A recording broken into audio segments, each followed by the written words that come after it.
Hello guys, അസ്സലാമു അലൈക്കും. Welcome back to another video. അപ്പോൾ കുറേ ആയില്ലേ നമ്മളൊരു ലോങ് വീഡിയോ ഒക്കെ ഇട്ടിട്ട്.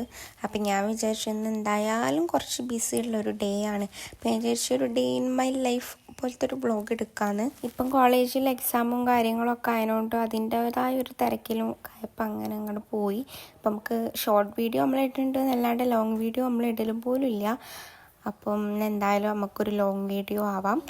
പബ്ലിക് എക്സാം ആകെ 2 ഉള്ളൂ. അപ്പോൾ ഒന്ന് കഴിഞ്ഞ് പ്രാക്ടിക്കലി ഇനി തിയറി ഒന്നും കൂടി ഉണ്ട്. അപ്പോൾ അത് 14-ാം തീയതിയാണ്.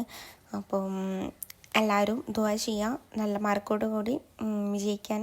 അപ്പം ഞാൻ തലേന്ന് കിടക്കുമ്പോഴേ പ്ലാൻ ചെയ്തിട്ടുണ്ടായിരുന്നു ഒന്ന് എന്തായാലും ഒരു വീഡിയോ ഒക്കെ എടുക്കണം എന്നുള്ളത്. അപ്പം മോർണിംഗിൽ എണീച്ചപ്പോഴേ ആ ഒരു തിരക്ക് കാരണം വീഡിയോ എടുക്കാനൊന്നും പറ്റിയിട്ടില്ല. അപ്പം ഞാൻ വിചാരിച്ചു എന്തായാലും അത് ഇനി ഇത് മുതൽ സ്റ്റാർട്ട് ചെയ്യാന്നുള്ള രീതിയിലാണ് അപ്പം നമ്മൾ വ്ളോഗ് എടുത്തുകൊണ്ട് നിൽക്കുന്നത്. അപ്പം ഇന്ന് കോളേജിൽ വന്നത് ക്ലാസ് ആയിട്ട് ഒന്നല്ല. അപ്പം ഇന്നാണ് നമ്മുടെ ക്ലാസ് ഫോട്ടോ എടുക്കുന്നത്.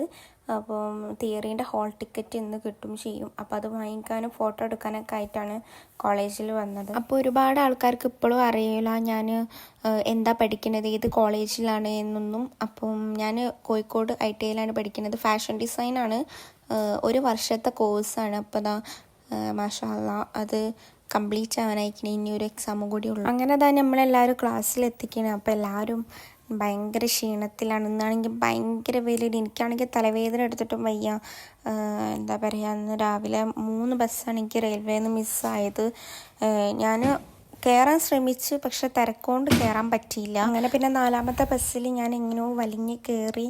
അങ്ങനെ ഞാൻ കോളേജിലെത്തി. പിന്നെ നടക്കാനൊക്കെ ഉണ്ടല്ലോ ഒരുപാട് കോളേജിലേക്ക്. കുണ്ടുപറമ്പ് ഇറങ്ങിക്കഴിഞ്ഞാലും കുറച്ചധികം നടക്കാനുണ്ട്. അപ്പോഴത്തേക്കും ഒരു വയ്യാവും. പിന്നെ ഈ ഒരു കൊല്ലം നമ്മളങ്ങനെ നടന്ന് ശീലമായതിനെ കൊണ്ട് അത്ര ഒരു ഇതുണ്ടാവില്ല. എന്നാലും വെയിലൊക്കെ ആകുമ്പം ഭയങ്കര ക്ഷീണമാണ്. അപ്പോൾ അതാ ക്ലാസ് ഫോട്ടോ എടുക്കാനുള്ളതിനോണ്ട് ഓരോരുത്തരും ഒരുങ്ങുന്ന തിരക്കിലാണ്. എനിക്കാണ് തലവേദന കാരണം ഒന്നിനും ഒരു മൂഡും ഇല്ല. രാവിലത്തെ ആ വെയിൽ കൊള്ളൽമേൽ ആകെ കരിവാളിച്ച് പോയിണ്ടായിരുന്നു. പിന്നെ യാതൊരു മൂഡും ഇല്ലായിരുന്നു. അങ്ങനെ അതാ പിന്നെ മിസ്സ് വന്നേ. അപ്പോൾ ഞങ്ങൾക്ക് ക്ലാസ്സില്ലാത്തൊരു ദിവസമായിരുന്നു. മിസ്സിൻ്റെ ബർത്ത്ഡേ ഉണ്ടായിരുന്നത്. അപ്പോൾ നമുക്ക് ഒന്നും തരാൻ പറ്റിയില്ല എന്നുള്ള പരാതി ഉണ്ടായിരുന്നു. അപ്പോൾ മിസ് ഇന്ന് ലഡുവൊക്കെ ആയിട്ടാണ് വന്നിരുന്നത്. അപ്പോൾ മിസ്സിനൊക്കെ ഞങ്ങളെ ഭയങ്കര കാര്യമാണ്. അപ്പോൾ മിസ് ആദ്യം തന്നെ ലഡു കൊണ്ടുപോയി തന്നപ്പം തന്നെ ഭയങ്കര സന്തോഷമായി. ഇപ്പം ആ ലഡു കൊടുത്ത് കഴിയുന്ന വരെ ഭയങ്കര സന്തോഷത്തിലാണ് ഞങ്ങൾ. ഇത് കഴിഞ്ഞാലൊരു ട്വിസ്റ്റ് വരാനുണ്ട്. ഞങ്ങൾ ആരും പ്രതീക്ഷിക്കാത്തൊരു സംഭവമാണ്. എന്താണെന്ന് വെച്ചാൽ ഞങ്ങളെല്ലാവരും കൂടി ക്ലാസ്സിൽ 20 കുട്ടികളാണുള്ളത്. അപ്പോൾ ഞങ്ങൾ 20 കുട്ടികളെല്ലാവരും കൂടിയും മിസ്സും ഞങ്ങളും കൂടിയുള്ള ഒരു ഫ്രെയിം, ഒരു A3 സൈസിലൊരു വലിയ ഫ്രെയിം ചെയ്യിച്ച് മിസ്സിനെ കൊടുക്കാമെന്നാണ് ഞങ്ങൾ വിചാരിച്ചത്. അങ്ങനെ ഞങ്ങൾ മിസ്സിനത് കൊടുത്തു. ഇതുവരെ ഓക്കെ ആയിരുന്നു. മിസ് അത് ഓപ്പൺ ചെയ്ത് കഴിഞ്ഞപ്പോഴാണ് പ്രശ്നമായത്. എന്താണെന്ന് വെച്ചാൽ എങ്ങനെയാണ് ആ ഫ്രെയിം പൊട്ടിയത് എന്നറിയില്ല. അതിൻ്റെ ചില്ല് ഒന്ന് പൊട്ടിയിട്ടുണ്ടായിരുന്നു. അപ്പോൾ നമ്മളാരും അത് അറിഞ്ഞിട്ട് പോരില്ല. എനിക്ക് തോന്നുന്നത് ഒന്നാമത് ഞാൻ ബസ്സിൽ വന്ന സമയത്ത് ബസ്സിൽ ഞാൻ പറഞ്ഞില്ലേ റെയിൽവേയിൽ നിന്ന് എനിക്ക് 3 ബസ്സാണ് മിസ്സായതെന്ന്. അപ്പം അവിടെ നിന്ന് കൊളങ്ങരപ്പീടിയിൽ നിന്ന് കയറുന്ന ബസ്സും അതേപോലെ തന്നെ റെയിൽവേയിലെത്തിയിട്ട് മാറി കയറുന്ന ബസ്സും ഒക്കെ വമ്പൻ തിരക്കാണ് രാവിലെ ആ ഒരു സമയമായതുകൊണ്ട്. അപ്പോൾ നിൽക്കാനുള്ള ഒരു സ്പേസ് പോലില്ലാത്ത അവസ്ഥയാണ്. അപ്പോൾ ഞാൻ എന്താ ചെയ്തത്, ബസ്സിൽ കയറിയതിൻ്റെ ശേഷം സീറ്റിലുള്ളവർക്ക് അത് അവരുടെ കയ്യിൽ കൊടുത്ത് പിന്നെ അത് 2 ബസ്സിലും ഞാൻ അങ്ങനെ തന്നെ റിപ്പീറ്റ് ചെയ്തത്. പിന്നെ കുണ്ടുപറമ്പ് എത്താനായപ്പോഴാണ് എനിക്ക് ഒന്ന് സീറ്റ് കിട്ടിയത്. അപ്പോഴാണ് ഞാൻ എൻ്റെ വ്ളോഗ് സ്റ്റാർട്ട് ചെയ്യണത് തന്നെ. കാരണം അത്രയ്ക്കും തിരക്കായിരുന്നു. അപ്പോൾ ഇതിൻ്റെ ഉള്ളിൽ കൂടെ നമുക്ക് വീഡിയോസും കാര്യങ്ങളൊക്കെ എടുക്കാൻ കുറച്ചൊരു ബുദ്ധിമുട്ടാണ്. അപ്പോൾ ഇതിൻ്റെ ഇടയ്ക്ക് ഇവരുടെ ആരുടെ കയ്യിൽ നിന്ന് ബസ്സിൽ നിന്ന് എന്തോ സംഭവിച്ചതായിരിക്കാം. അതിൻ്റെ ശേഷമൊക്കെ ഭയങ്കര സേഫായിട്ടാണ് ഞങ്ങൾ കോളേജിൽ വരെ എത്തിച്ചതൊക്കെ. അപ്പോൾ പ്രതീക്ഷിക്കാതെ അതിങ്ങനെ പൊട്ടിക്കെടുക്കുന്നത് കണ്ടപ്പം ഭയങ്കര ഒരു ഷോക്കായിപ്പോയി ഞങ്ങൾക്ക് എല്ലാവർക്കും, പ്രത്യേകിച്ച് എനിക്ക്. ഒന്നാമത് ആ വർക്ക് ചെയ്തത് ഞാനാണ്. ഇന്നവരെ വർക്ക് ചെയ്തിട്ട് ഇങ്ങനൊരു ഇത് ഉണ്ടായിട്ടില്ല.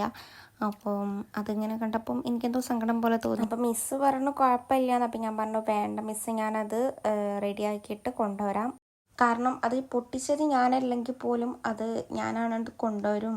കാരണം അതിൻ്റെ ആ ഒരു ഉത്തരവാദിത്തം ഏറ്റെടുത്തത് ഞാനാണ്. അപ്പം ഞാനായിട്ട് അത് റെഡിയാക്കി കൊടുക്കാമെന്നുള്ള രീതിയിൽ ഞാൻ പറഞ്ഞു മിസ്സിനോട് ഞാൻ റെഡിയാക്കി തരാം, കുഴപ്പമില്ല, ഇനി നമ്മൾ എക്സാമിന് വരുമ്പം ഞാനത് സെറ്റാക്കി കൊണ്ടുവരാമെന്ന് പറഞ്ഞിട്ടുണ്ടായിരുന്നു. പിന്നെ നമ്മളെല്ലാവരും കൂടി താഴത്തേക്ക് ഫോട്ടോ എടുക്കാൻ വേണ്ടി നല്ല മക്കളായിരുന്നു.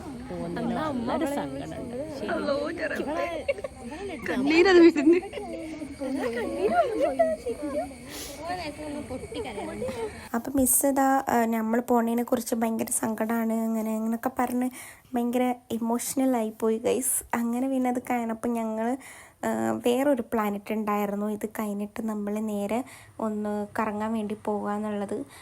അപ്പോൾ ഞാൻ ഡ്രസ്സ് എടുത്തിട്ടുണ്ടായിരുന്നു. ഷാനാസ് ഡ്രസ്സ് എടുക്കാമെന്ന് പറഞ്ഞ് ബട്ട് ഓൾ മറന്നുപോയി.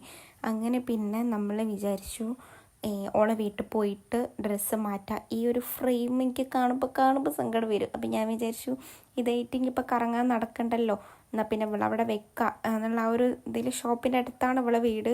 അപ്പോൾ അവിടെ വെക്കാമെന്ന് നമ്മൾ വിചാരിച്ചു. അപ്പോൾ അതാ ഒരു 1.5 മണിക്കൂറിന് ശേഷം അതാ ഷാനാസിൻ്റെ അവിടെ നിന്ന് ഇറങ്ങി. ഓളെ വീട് വരുന്നത് നമ്മുടെ ബട്ട് റോഡാണ്. അപ്പം നമ്മൾ അവിടെ നിന്ന് നേരെ ഇറങ്ങി ബീച്ചിലേക്ക് ബസ് കയറാണ്. അപ്പോൾ നമ്മൾ ആദ്യം വിചാരിച്ചു ഫുഡ് കഴിക്കുക എന്നുള്ളത്.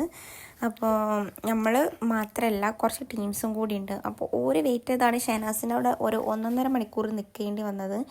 അങ്ങനെ അതാ ഒടുവിൽ എത്തി ബസ് കയറിയിട്ട്. അപ്പോൾ ഇവർ വരാൻ കുറച്ച് ലേറ്റായി, അതാണ് ലാഗ് പിടിച്ചത്.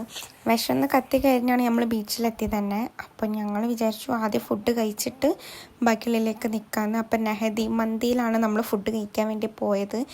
അപ്പോൾ ഇതാണ് എൻ്റെ ഔട്ട്ഫിറ്റ്, ഒരു ലൂസ് ഫിറ്റ് ജീനും നമ്മുടെ ട്രെൻഡ് ഷോളും ഈ ഒരു ക്രോപ്പ് ടോപ്പുമാണ്. അപ്പോൾ ടോപ്പ് ഞാൻ തന്നെ സ്റ്റിച്ച് ചെയ്തതാണ്. അപ്പോൾ നിങ്ങൾക്ക് ഇഷ്ടമായില്ലെന്ന് നിങ്ങൾ എന്തായാലും കമൻറ്റിലൂടെ എന്നെ അറിയിക്കാം. അപ്പം നമ്മൾ അവിടെ ഒരു അരമണിക്കൂറോളം വെയിറ്റ് ചെയ്തിട്ടുണ്ടായിരുന്നു, കാരണം അത്രയ്ക്കും തിരക്കായിരുന്നു.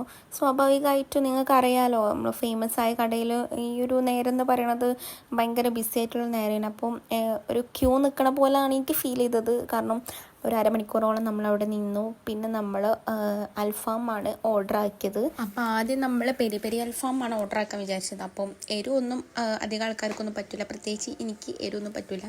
പിന്നെ ഇവിടെ വീഡിയോ എടുത്ത് കഴിയാൻ വേണ്ടി കാത്തിക്കാണ് ഇതേപോലെ ഇങ്ങനെ റാഞ്ചിക്കൊണ്ട് നമ്മൾ പിന്നെ അങ്ങോട്ടില്ല എന്ന് പറഞ്ഞാൽ ലാസ്റ്റത്തെ പീസ് പിന്നെ നമുക്ക് എന്നുള്ള ഓതി വെച്ച രീതിയിൽ ആക്കി. അപ്പോൾ അൽഫാമിനെ കുറിച്ച് പറയുന്നുണ്ടെങ്കിൽ അടിപൊളിയായിരുന്നു, നല്ല എന്താ പറയുക ഫുഡായിരുന്നു. നമ്മൾ ഇങ്ങനെ ആസ്വദിച്ച് കുറച്ച് ടൈം എടുത്തിട്ടാണ് നമ്മൾ കഴിച്ച് തീർത്തത്. കാരണം വെയിലായതുകൊണ്ട് പുറത്തേക്ക് ഇറങ്ങാനേ തോന്നില്ല. അവിടെ AC ഫാന് എല്ലാം കൂടി വെച്ചിട്ട് അവിടെ തന്നെ കിടന്നുറങ്ങാൻ വേണ്ടി തോന്നും. പിന്നെ നമ്മൾ ഫുഡ് കഴിച്ച് ഇറങ്ങുന്ന ആ ഒരു സമയം എന്ന് പറയുന്നത് നമ്മൾ 1 മണിക്കൂറോളം അവിടെ സ്പെൻഡ് ചെയ്തിട്ടുണ്ടായിരുന്നു. കാരണം അൺലിമിറ്റഡ് റൈസ് ആയതുകൊണ്ട് തന്നെ എല്ലാവരും അവനവൻ്റെ പള്ള മറന്നുപോയിട്ടാണ് കഴിച്ചിട്ടുണ്ടായിരുന്നത്. ചിലവർക്കൊക്കെ എന്താ പറയുക, ചിലവരെന്നല്ല ഞാൻ എന്നെ തന്നെ വേണമെങ്കിൽ പറയാം, അങ്ങേയറ്റം ഒരു കിടന്നാൽ മതി എന്നുള്ള അവസ്ഥയിലായി പോയിട്ടുണ്ടായിരുന്നു.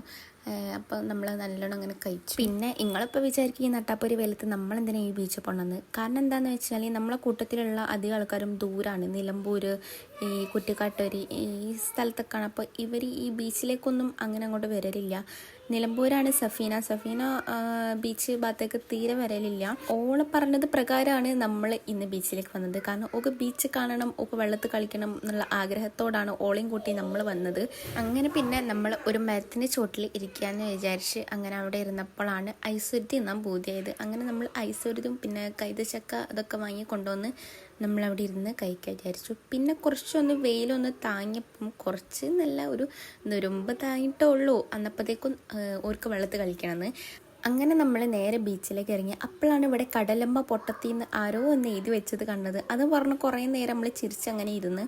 അപ്പോൾ പിന്നെ ഞാനും ഷാനാസും അവിടെ ഇരിക്കാമെന്ന് വിചാരിച്ചു. അപ്പോൾ ഷാനാസ് അവർക്ക് വീഡിയോയും കാര്യങ്ങളൊക്കെ എടുത്തു കൊടുക്കുകയാണ്. ഓരാണെങ്കിൽ ബീച്ച് കണ്ട അതിർപ്പത്തിൽ വെള്ളം മതിമറന്ന് കളിക്കുകയാണ്. അപ്പം നമ്മളിവിടെ കുടയും തുറന്ന് വെച്ചിട്ട് കപ്പിൾസെല്ലാം ഇങ്ങനെ ഇരിക്കുന്നത് കണ്ടിട്ടുള്ളൂ. അപ്പോൾ ഇപ്പം നമ്മളും കൂടി ഇരിക്കുകയാണ്. അപ്പം നമ്മൾ ഇരുന്ന് ഇങ്ങനെ കുറച്ച് നേരം കളിച്ച് പിന്നെ ഒരു 4 മണിക്കായപ്പോൾ ഷാനാസ് പോയി. വെയിലായതുകൊണ്ട് നമുക്ക് അത്ര വീഡിയോസും കാര്യങ്ങളൊന്നും എടുക്കാൻ പറ്റണില്ല. അങ്ങനെ പിന്നെ ഓള് പോയി. പിന്നെ ഒരു 4:30 ആയപ്പോൾ ഞാൻ ഇതിറ്റുകളെയും കൂട്ടിയും കഴിഞ്ഞിട്ട് ഇങ്ങോട്ട് കയറി. പിന്നെ എൻ്റെ പൊരേ കയറ്റില്ലേ നേരം വയ്ക്കാൽ. അപ്പം ഞാൻ എന്ത് ചെയ്ത് ഇവരെയും കൂട്ടിയും കഴിഞ്ഞിട്ട് ഇങ്ങോട്ട് ഇറങ്ങി. ഓരോ നേരെ ബസ് കയറ്റി വിട്ടുകൊടുത്ത്. ഇതിപ്പോൾ എൻ്റെ വീടാണോ ദൂരെ അല്ലെങ്കിൽ ഓരോ വീടാണോ ദൂരെ എന്നാണ് എനിക്ക് സംശയം. കാരണം ഓർക്കില്ലാത്ത പേടിയാണ് എനിക്ക്, ഇവർക്ക് അവിടെ എത്തണ്ടേ. അപ്പം ഞാൻ പിന്നെ വേഗം ഒരു ബസ് കയറ്റി വിട്ട് ഞാൻ അവിടുന്ന് നേരെ ഷോപ്പിലേക്ക് ഒരു ഓട്ടോ കയറി. ഷോപ്പിലെത്തിയപ്പോഴാണ് അതിക്കും വേറെ ട്വിസ്റ്റ്. എന്താണെന്ന് വെച്ചാൽ ഞാൻ അവിടെ എത്തിയപ്പോൾ ഇമ്മ അവിടെ ഇല്ല. ഉമ്മനാണെങ്കിൽ ഞാൻ വിളിക്കാനും മറന്നുപോയി. അല്ലെങ്കിൽ എന്നും വിളിക്കണത് ഷോപ്പിലേക്ക് വരുന്നതിൻ്റെ മുന്നേ, ഇന്നാണെങ്കിൽ വിളിക്കാനും മറന്നുപോയി. അങ്ങനെ പിന്നെ അവിടെ എത്തിയപ്പോൾ ഉമ്മയിൽ. പിന്നെ അതാ നേരെ വീണ്ടും നടക്കേണ്ടി വന്നു ബസ് സ്റ്റോപ്പിലേക്ക്. പുഷ്പൻ്റെ അവിടെ വരെ നടന്നു. അപ്പം ഞാനൊരു 7-Up വാങ്ങി കണ്ട് അങ്ങനെ നടന്നു. അത് കഴിഞ്ഞ് ബസ്സിൽ നിന്ന് ഒരു ഉറക്കമൊക്കെ ഉറങ്ങി എണീറ്റ് 7-Up ഇത്ര ആക്കിയിരിക്കുന്നു ബസ്സിൽ നിന്ന് കുടിച്ചിട്ട് നേരെ വീട്ടിലേക്ക് പോവാണ്. അപ്പം ഇത്ര ഉള്ളു നമ്മളെ വീഡിയോ. പിന്നെ ഞാൻ വീട്ടിൽ പോയിട്ട് നല്ലൊരു ഉറക്കം അങ്ങോട്ട് പാസ്സാക്കി കുടിച്ചതിൻ്റെ ശേഷം, കാരണം അത്രയ്ക്ക് ക്ഷീണം ഉണ്ടെങ്കിൽ വെയിൽ കൊണ്ടിട്ട്. അപ്പം നിങ്ങൾക്ക് എന്തായാലും ഈ വീഡിയോ ഇഷ്ടപ്പെട്ടെങ്കിൽ സബ്സ്ക്രൈബ് ചെയ്യുക, ലൈക്ക് ചെയ്യുക, ഷെയർ ചെയ്യുക. അപ്പം ഇനി അടുത്ത വീഡിയോ കാണാം. വരേക്കും ബൈ.